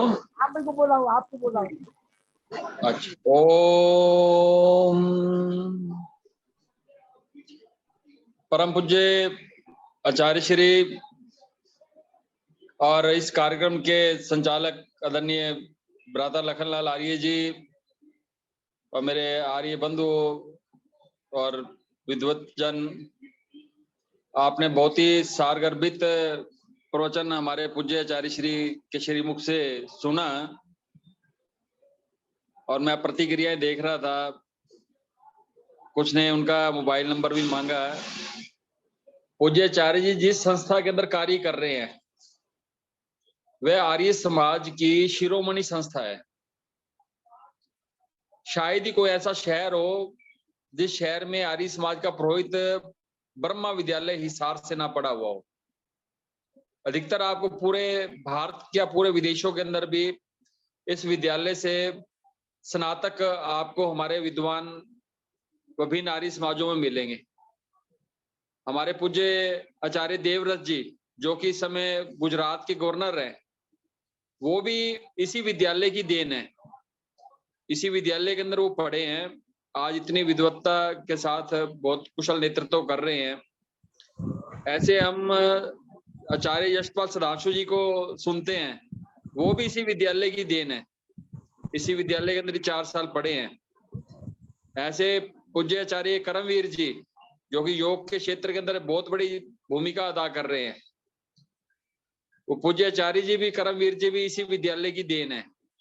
ऐसे लंदन ब्रिंघम आर्य समाज का जो हमारे पुरोहित है वो आचार्य उमेश जी, वो भी इसी विद्यालय की देन है। ऐसे मॉरिशस हो गया, फिजी हो गया, अनेक विदेशों के अंदर भी इसी विद्यालय से पढ़े हुए विद्यार्थी आर्य समाज की धूम मचाए हुए हैं। तो मैं आपसे आज एक निवेदन करना चाहता हूं, जितने हमारे आर्यजन जुड़े हुए हैं, आप चाहते हो इसी तरह आर्य समाज का प्रचार प्रसार होता रहे और ये विद्वान इसी प्रवाह के साथ हमें इस वेद गंगा के अंदर से डुबकी लगवाते रहे, तो हमारा एक नैतिक दायित्व बन जाता है कि हम अपने जिस शहर में रह रहे हैं उसके आसपास के कोई ऐसे प्रतिभावान बच्चे हैं, आर्थिक रूप से जो कमजोर बच्चे हैं, उनको एक दिशा देनी है। तो एक बहुत सुंदर इस समय सुनहरी मौका है। इस विद्यालय के प्रवेश आरंभ हो चुका है, दयानंद ब्रह्मा विद्यालय हिसार का 4 वर्षीय स्नातक कार्यक्रम के अंदर 10वीं पास बच्चा निशुल्क शिक्षा, निशुल्क मतलब विद्वत्ता की पूरी, उनका रहना खाना भोजन कपड़े पुस्तकें सारी की सारी निशुल्क है। कितना बड़ा उपकार का कार्य करे पूज्य आचार्य जी, मतलब विद्वत्ता भी उनको विद्वान भी बना रहे हैं और सारी निशुल्क व्यवस्थाएं करना एक प्रचारी के लिए कितना बड़ा कार्य होता है। तो आप सारे अच्छी तरह समझते होंगे, तो आपसे मेरा निवेदन है कि अपने आसपास के शहर के ऐसे बच्चे आप समझते हो कि उनको कोई दिशा नहीं मिल रही,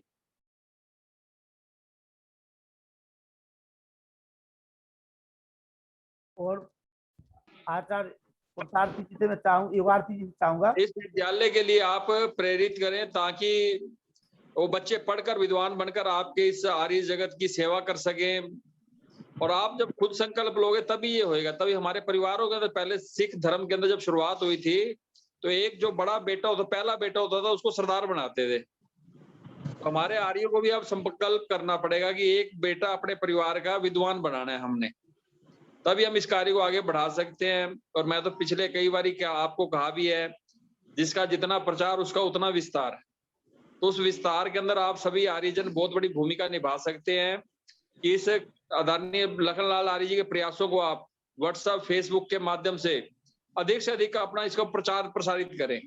फेसबुक के अंदर मैं अभी देख रहा था, केवल 2 व्यक्तियों ने अपने कमेंट्स दिए हैं, तो उसके अंदर आप आज 54 व्यक्ति 54 कमेंट्स तो आने चाहिए। हमारे सभी फेसबुक को यूज कर रहे हो, उसको शेयर करो कमेंट्स करो, तो देखना ये प्रवचन मतलब एक ही रात के अंदर पूरे विश्व के अंदर प्रसारित हो सकता है। और पूज्य आचार्य जी का पतंजलि योग दर्शन के ऊपर बहुत बड़ी पकड़ है। गत दिनों मैंने इनकी पूरी 1 महीने की कथा करवाई थी पतंजलि योग दर्शन के ऊपर ही, फेसबुक के ऊपर वो लाइव कार्यक्रम चला था। तो सैकड़ों जनों ने इसका लाभ उठाया। ज्यादा बातें ना करते, कोई समय का भी अभाव है, तो मैं पूरे आप सबको आभार व्यक्त करता हूँ, धन्यवाद देता हूँ। पूज्य लखनलाल आर्य जी को और आचार्य श्री के श्री चरणों में प्रणाम करता हूँ कि जिन्होंने हमें घर बैठे वेदों का रसा स्वादन से छोटी छोटी दृष्टांत के माध्यम से समझाया। तो पुनः आभार, धन्यवाद। ओम शांति शांति शांति। आपका भी बहुत बहुत आभार, जो आप नित्य नए नए लोगों को कार्यक्रम से जोड़ते रहते हैं। उसी कड़ी में आपने डॉक्टर प्रमोद युगार्थी जी को हमसे जोड़ा। और प्रेम सचदेवा जी आइए। ओम, सभी को सादर नमस्ते। लखनलाल जी, आपको साधुवाद है। इस तरह के प्रोग्राम आप जो रचा के हमें रसा के हमें ये प्रस्तुत करा रहे हैं। आज देखिए डॉक्टर प्रमोद जी ने कमाल का आज का तो व्याख्यान जो था, मैंने तो बहुत सी चीजें नोट भी की हैं और बहुत ही अच्छा लगा। हम प्रयत्न करेंगे, अभ्यास और वैराग्य, ये तो पूरे जन्म लग जाए, कई जन्म लग जाए विषय, लेकिन हम प्रयत्न करते रहेंगे अभ्यास और वैराग्य के लिए। आपने जो समझाया उसके लिए आपका बहुत बहुत धन्यवाद जी। विश्वदेव आचार्य जी, राम सेवक निरंजन जी, वीडियो खोल लीजिए। विश्वदेव आचार्य जी। जी आर्य जी को नमस्कार। नमस्ते नमस्ते, परिचय दे दीजिए सभी को। जी, मैं विश्वदेव आर्य, गुरुकुल साधु आश्रम अलीगढ़ का स्नातक हूँ जी, और वर्तमान में आचार्य जी के ही सानिध्य में, चरणों में ही रह के, हिसार में रह के सेवाएं दे रहा हूँ। जी जी। डीएवी में संस्कृत अध्यापक के रूप में, और आपके उस क्षेत्र में आर्य समाज महाराजपुर में भी मुझे सेवा करने का अवसर मिला। बिल्कुल। श्री जयनारायण जी के साथ में। जी जी जी जी जी, तो बड़ा अच्छा लगा।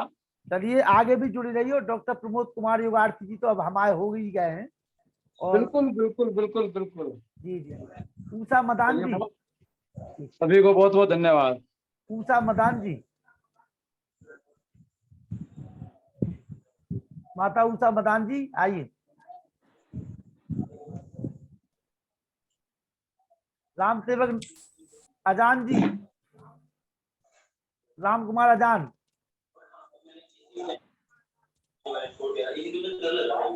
राम कुमार जी। जी, सभी गुरुजन सभी को नमस्कार, नमस्ते। मैं राम कुमार सेन अजान, और हमारे बड़े भाई, हमारे गुरुजी श्री लखनलाल जी को बहुत बहुत बधाई एवं शुभकामनाएं। इस कार्यक्रम को लगातार 1.5 साल से चला रहे हैं और इस कार्यक्रम के माध्यम से कितनों को कहाँ से कितना ज्ञान मिल गया, ये कभी अपेक्षा नहीं की थी। ये बहुत बड़ा उपकार हम सब नहीं भूलेंगे और हम लोग लगातार इस कार्यक्रम को सुनते रहते हैं। और इस कार्यक्रम के माध्यम से घर बैठे एक मोबाइल से पूरे भारत का विदेशों तक के लोगों को सुनने को मिल रहा है।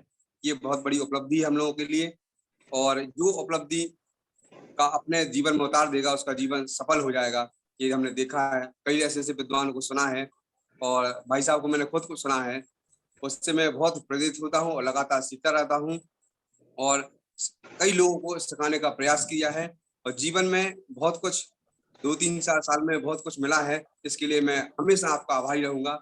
बहुत बहुत धन्यवाद। जय हिंद, जय भारत। और डॉक्टर प्रमोद कुमार जी का जो विद्यालय है, आर्य समाज के जो गुरुकुल हैं, ऐसी जगह पे अगर हम पात्र व्यक्तियों को पहुंचा देंगे तो इस आर जी की जो निवेदन उन्होंने किया है हम सफल हो जाएंगे। राम सेवक निरंजन जी, आप ऐसे बच्चों को भेजिए, आइए।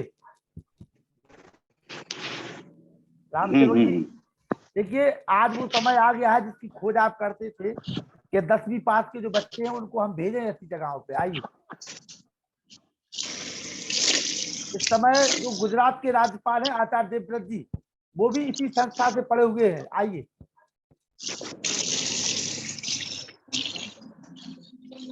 ये अभी तक इस पे बोलना और खोलना नहीं सीख पाए हैं, धीरे धीरे खोलना लगेंगे।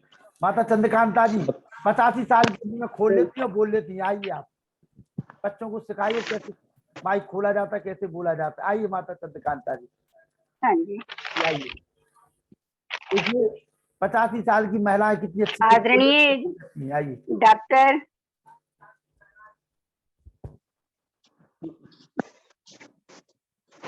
डॉक्टर साहब, मुख्य वक्ता प्रिय वीर लखनलाल जी, श्रद्धेय मुनि जी और भ्राता अनिल जी। आज व्यासनंद शास्त्री जी नहीं है, शायद श्री व्यासनंद शास्त्री जी, आप सबको मेरा सादर नमस्ते, अभिवादन और दिल से आभार। आज का इतना गहन विषय, गूढ़ विषय डॉक्टर साहब ने बड़े सुंदर उदाहरणों से समझाकर उसका विस्तृत विवरण हमें बता दिया। सत्यार्थ प्रकाश की शायद ये 9वां समोल्लास है, हाँ 9वां समोल्लास है, जिसमें मुक्ति के साधन आपने बताए। बहुत सुंदर विवरण आपका। आपने कौन से ऋषि को छोड़ा, आपने तो बहुत सुंदर उदाहरण दिए। याज्ञवल्क्य ऋषि और गार्गी जी का संवाद आपने सुनाया, राजा जनक और अष्टावक्र का संवाद सुनाया। इतने अच्छे अच्छे सुंदर उदाहरण देकर इस गूढ़ विषय को सुंदर ढंग से व्याख्या की। वाकई बड़ा अद्वितीय विलक्षण आज आपका उद्बोधन था। मन बहुत प्रसन्न हुआ। और आप हिसार से हैं तो और भी ज्यादा प्रीति हुई। मेरा बचपन हिसार में ही बीता है। शायद आप जानते होंगे, मैं राणा सगीर चंद कपूर, जो नगोरी गेट आर्य समाज के प्रधान रहे हैं काफी टाइम। ओहो, मैं वो उनकी, तो हमारे विद्यालय से भी जुड़े हुए रहे हैं जी। हाँ जी, मैं उनकी सुपुत्री हूँ, सबसे छोटी। आपको बहुत बहुत नमस्ते जी, नमन है। ये देखिए बहुत अच्छा लगा आपसे देखकर, बहुत खुशी हुई मुझे तो। यहाँ पर जो आर्यों का मिलन होता है, देखिए फिर से मुलाकात हो गई है। यहाँ फिर से मिल रहे हैं लोग कुंभ के मेले में। आइए डॉक्टर प्रमोद जी, वाकई मुझे बहुत प्रसन्नता हुई आपका व्याख्यान सुनकर। और ऐसे ऐसे नवयुवक आते हैं तो हमारा हृदय बड़ा गदगद हो जाता है। मैं नगोरी गेट आर्य समाज हिसार, जो दयानंद आर्य समाज है ना, स्त्री समाज, उससे जुड़ी रही थी जी। डोगरान मोहल्ला स्त्री समाज। हाँ जी, डोगरान मोहल्ला, हाँ जी। अनमैरिड टाइम में वहीं काम किया करते थे। बहुत बढ़िया माता जी, आपको बहुत बहुत धन्यवाद है, आपने हमारा हौसला बढ़ाया है। मुझे बड़ी प्रसन्नता हुई है। हौसला क्या बढ़ाया, आप इतना काम कर रहे हैं, इतना अच्छा काम कर रहे हैं, हमारे देश को उत्थान की ओर ले जा रहे हैं, नई पीढ़ी तैयार कर रहे हैं, अपने सामने उत्तराधिकारी तैयार कर रहे हैं। इससे बड़ा अच्छा काम और क्या हो सकता है। अति उत्तम, धन्यवाद। विनोद मित्तल जी, विनोद मित्तल जी आप आइए, स्वयं उनसे निवेदन करिए। विनोद जी। धन्यवाद सर, नमस्ते। नमस्ते। आप स्वयं डॉक्टर योगार्थी जी से आप स्वयं निवेदन करिए, आइए। मैं डॉक्टर साहब से निवेदन करना चाहूंगा कि इस आज का जो कार्यक्रम है बहुत प्रेरणादायक और बहुत ज्ञानवर्धक था। इसका जो है सेकंड पार्ट के तौर पे एक बार फिर से आप इसको हमारे को सुनने का मौका दें और हमारा ज्ञानवर्धन करें। बहुत बहुत धन्यवाद। और साथ में लखनलाल जी को साधुवाद। जब कहेंगे तब हाजिर हैं, जब कहेंगे तब समय देख करके। धन्यवाद, धन्यवाद सर। मैं धन्यवाद। लखनलाल जी से अनुरोध करूंगा कि आपको फिर दोबारा से बुलाएं सर। बिल्कुल बिल्कुल। आप सबकी रुचि देख करके ना लखनलाल जी, आप सबकी, मेरा मन बड़ा गदगद हो रहा है। और फिर अब सर करेंगे तो किसी पुस्तक को और चीज को लेकर के और गहरे में उतरेंगे। मैं तो सोच रहा था कि भाई पता नहीं पसंद करेंगे कि नहीं करेंगे, लेकिन मेरा मन बहुत खुश है। बहुत ही उत्तम साहब, बहुत ही उत्तम।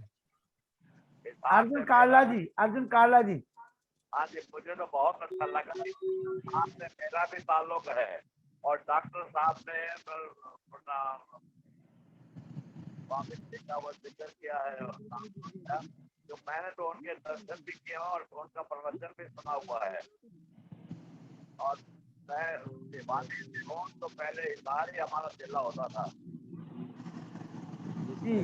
अनिल नरोला जी, आराधना जी। आदरणीय डॉक्टर प्रमोद वेदार्थी योगार्थी जी, भवदेव शास्त्री जी, पुरुषोत्तम दुबे जी, लखनलाल जी, ललित मोहन सहगल जी, वेद प्रकाश जी और बहन चंद्रकांता जी, बहुत ही सारगर्भित और अच्छा सब्जेक्ट था। वैसे ही विद्या के ऊपर ही अगर कोई भाषण होता है तो बड़ा अच्छा लगता है। अध्यात्म विद्या पर था, अध्यात्म विद्या की उपयोगिता, उपादेयता, बहुत ही अच्छा, बहुत सारगर्भित और बहुत सुंदर व्याख्यान डॉक्टर साहब ने दिया। बहुत ही अच्छा लगा, बड़ी ज्ञानवर्धक बातें पता लगी और प्रेरणादायक रहा बहुत ही। और हम आशा करेंगे भविष्य में भी डॉक्टर साहब के व्याख्यान सुनने को मिलते रहेंगे। और बहुत बहुत धन्यवाद, बहुत बहुत नमन। धन्यवाद। बिल्कुल बिल्कुल मिलते रहेंगे जी। शिव कुमार बीजोर जी, वीडियो खोल करके सामने आया करे, नए लड़के हो अभी तुम। दयानंद जी, चलिए मैं निवेदन करूंगा।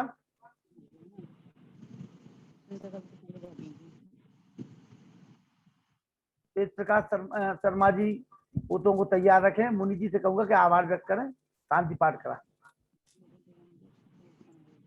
ठीक। अभी महान भाव जैसा कि मैं सुन रहा हूं अभी 10 मिनट से डॉक्टर प्रमोद सम्मानीय योगार्थी जी के लिए, और वास्तव में उन्होंने जैसा अभी हमारी माता चंद्रकांता जी ने भी बताया, बहुत से लोगों ने बताया कि जैसा प्रथम ही हमारे योगार्थी जी बोल चुके थे कि बहुत गूढ़ विषय है जी, बहुत गहरा विषय है, यही मैंने कहा था, लेकिन उसको कितना सरलतम उन व्याख्यानों के साथ में तो वास्तव में हम लोग कई बार सुन चुके हैं, तो इस वजह से हमको ऐसे लगा है कि इसमें कोई कठिनाई नहीं रही है, बड़ा सरल सुबोध और मतलब हम लोगों को सरल लगा है उनका व्याख्यान। तो मैं सम्मान के साथ में आपका आभार व्यक्त करता हूं, और सभी हमारे जो नरूला जी अभी हमारे बोल चुके हैं, माता चंद्रकांता जी, ये सारे जी हमारे, इन लोगों का हम लोगों को आशीर्वाद मिल चुका है, और साथ ही हमारे कल के लिए 5 दिन का जो बताया जा रहा है, हमारे माननीय भवदेव शास्त्री जी सम्मान करते हुए उनको सुनने के लिए लालायत हूँ। कल से हम लोग उनको सुनेंगे। सभी महान भावों का आभार व्यक्त करता हूँ मैं। शांति पाठ करेंगे हमारे नन्हे मुन्ने बालक। आइए।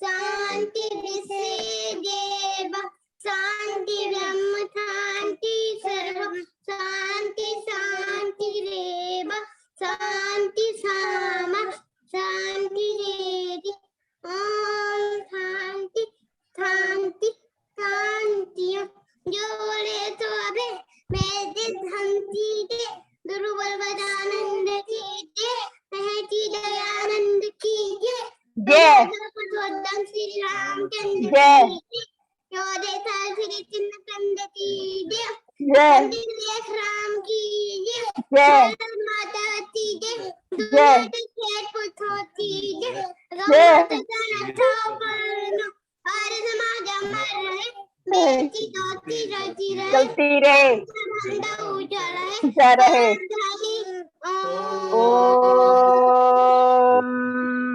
सभी को सादर नमस्ते। रियान वशिष्ठ की जय, रियान वशिष्ठ की जय। नमस्ते। समय हो चुका है, कल मिलते हैं इसी समय पे पुनः। संगीत में वेद कथा आचार्य भवदेव शास्त्री अजमेर।